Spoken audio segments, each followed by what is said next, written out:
Okay, for this recipe, we're going to attempt to make some knockoff Chick-fil-A nuggets. And let's get started. What you're going to need to do this is a blender or a food processor, some peanut oil, some breadcrumbs, a little cayenne pepper, paprika, garlic powder, MSG, optional, but one of those little secrets that makes things really good, even if it's bad for you. Celery salt or celery seed, and garlic salt, pepper, regular salt. One of the secret ingredients right here, dill pickle juice. Also some milk and a bowl to mix it all up in, and we're going to need some eggs as well.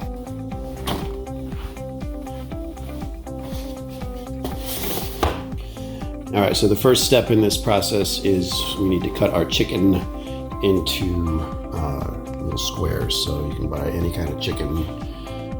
Breast meat is what you want for this particular recipe because, again, that's what Chick-fil-A uses.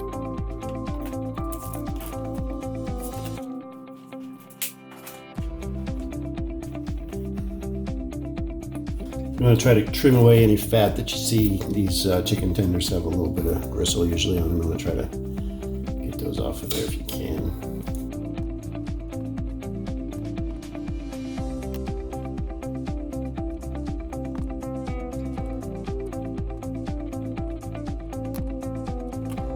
I almost forgot one key ingredient is a little bit of Bisquick. You can probably use regular flour, but Bisquick seems to work pretty good from my experience. All right, next up we gotta cut the chicken into roughly 1-inch pieces. Nothing too difficult.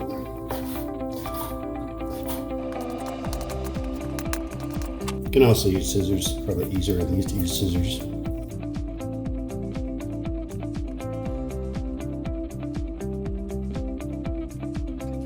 All right, now that the chicken is all cut up, we're gonna put it in a pickled brine, which is literally just pickle juice. I like to throw a couple pickles in there just to add a little bit of flavor. It's totally optional. And then add your chicken.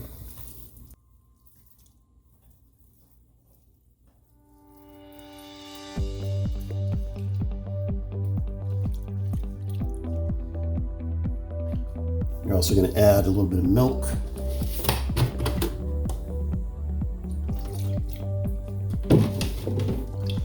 Mix that around, and that's going to brine for about a half an hour. All right, next up we're going to move to our breadcrumbs now. I have some pre-prepared that are already fine. I don't know if you can see that or not, but typical breadcrumbs are just a little bit too crumbs themselves are a little bit too big for this recipe, so what you want to do is I usually blend them. Okay, it's really very simple. You're going to take your coarse breadcrumbs, put them in the blender. I'll leave about half of them out. And then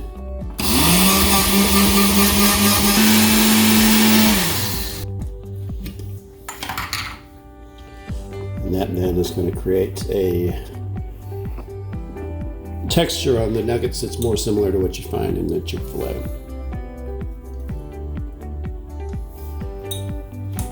All right, so next up we're going to start combining our dry mixture.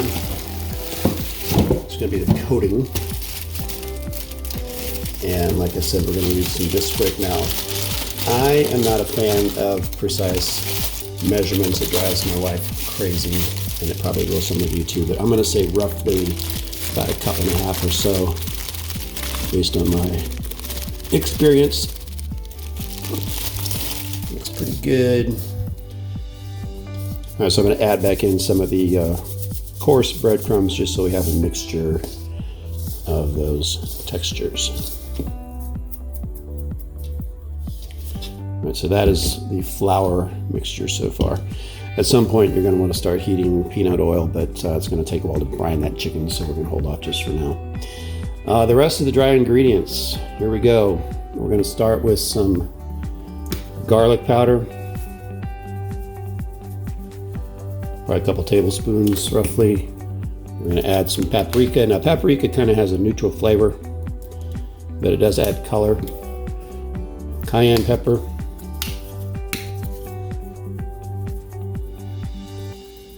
Not too much. Forgot about one other ingredient. You want to have just a little bit of powdered sugar. Oh, probably a little too much. Get some of that out of there. A little bit of MSG, again, flavor enhancer. Celery salt is something I've seen in a lot of recipes for KFC knockoffs. So I'm just going to try a little bit. Here's some celery seed, fair amount of pepper.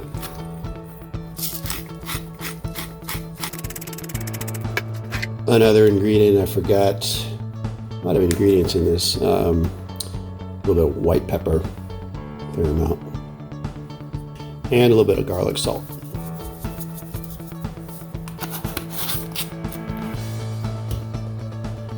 So then all of these ingredients are going to get mixed in with our mixture here. In fact, I'm looking at this and I think I realized probably a little more paprika is in order. And just a good old hand method works pretty good for mixing this stuff. Now a lot of times what I'll do is I'll separate it. I'll set aside a separate batch and put a little more spice if you want to try to experiment with different flavor combinations. But for now, I think that's a pretty good mix. All right, next step, we're going to create our egg wash. And this process requires a mix of regular just eggs. I'll do about 2 regular eggs, the whole thing. And then I like to use egg whites because they're a little more neutral.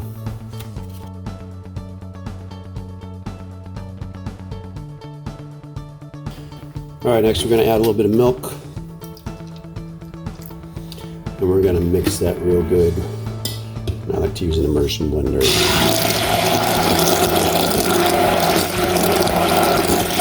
All right, so next up we want to start heating our peanut oil. And peanut oil is one of the Chick-fil-A secrets, if you believe what's on the internet anyway.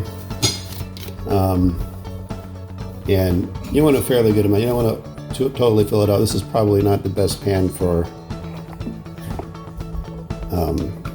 frying, but it works and it's what I have. Now, one very important warning here is that you don't want to get the oil too hot. It's got to be the right temperature.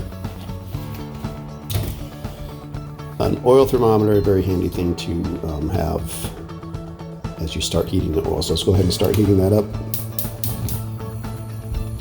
It's going to take about 5 minutes or so to get that hot enough to fry.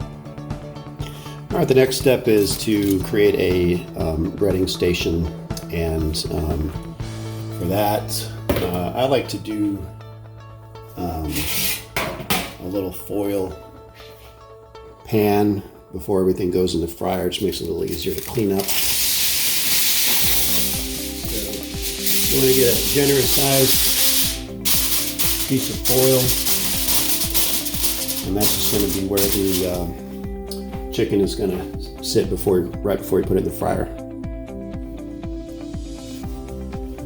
And the foil is all about cleanup. It doesn't do anything other than make it easy to clean up. So, and then hit a little bit of paper towels, because the key to getting the coating to stick on the chicken is it has to be dry and has to sit for a while before it goes into the fryer.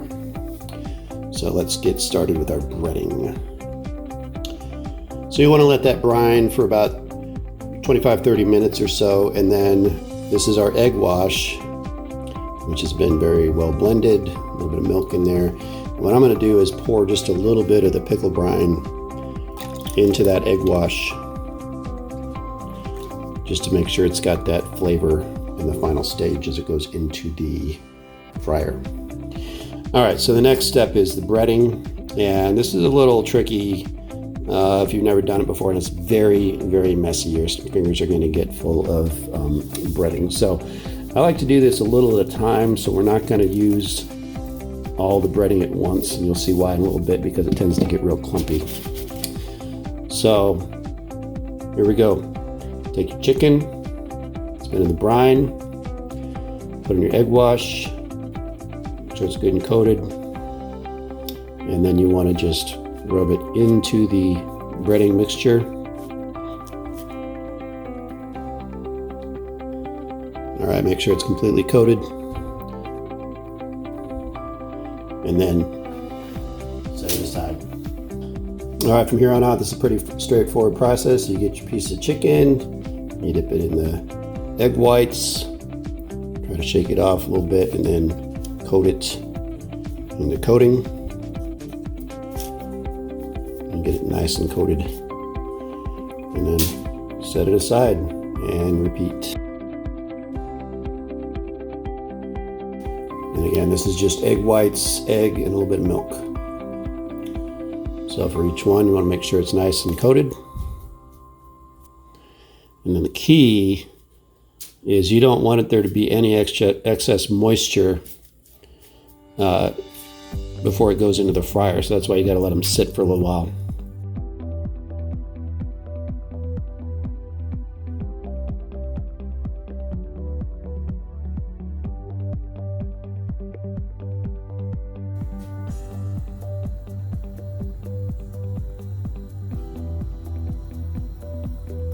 All right, the trick is you want to get the oil to about 345, 350 degrees before you start frying. Otherwise, it's not going to work. Also, it's important that the chicken be roughly room temperature when you cook it. That's another reason for letting it sit for a little while. So right before you put it in the fryer, you just got to let it sit a little while. And that's also going to help that coating stick to the chicken, because you don't want the coating falling off your chicken. All right, the oil is hot, and so I like to do this by hand, but you got to be real careful because it might splash up a little bit, so you don't want to get hot oil splattered on you. But just slide them in, and that's what it's going to do when you do it correctly.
That's my dog. Now I know some of you are thinking, why would anybody go to all that trouble when you can go to Chick-fil-A?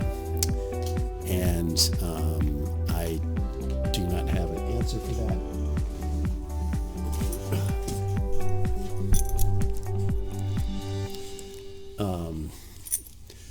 But it's fun, you know. You gotta have. It's a pandemic, nothing else to do, quarantined. Hi, Bandit.